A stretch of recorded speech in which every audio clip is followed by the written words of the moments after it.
Je vais particulièrement m'intéresser en fait au lien qu'il y a entre les programmes qualité et la recherche de performance et de responsabilité sociale des organisations. Je vais développer particulièrement la prise de connaissance en fait du client, du citoyen qui va devenir notre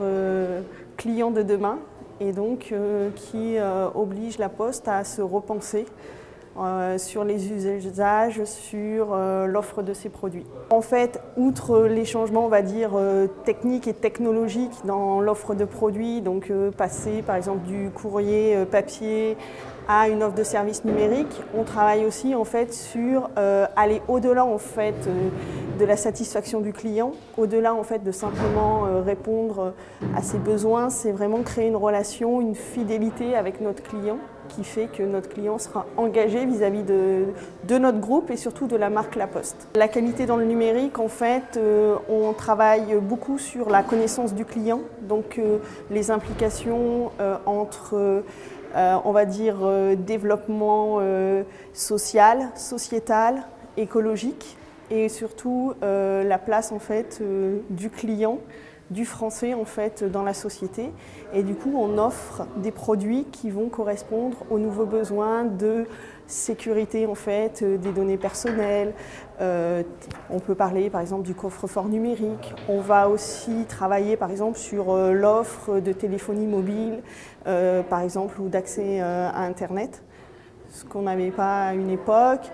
On va aussi travailler sur le financement et la coopération avec des startups,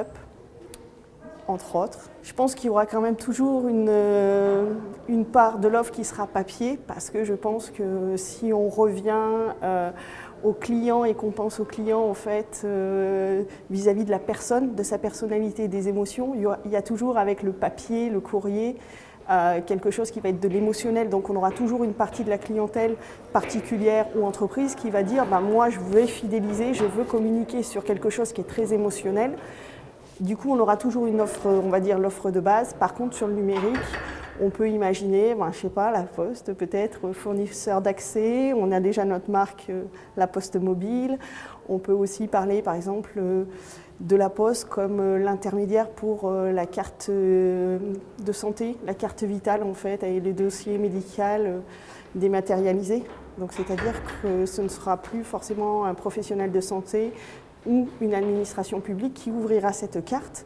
mais c'est le postier en tant que tiers de confiance qui pourra vérifier l'identité de la personne, l'adéquation entre numéro de sécurité sociale, adresse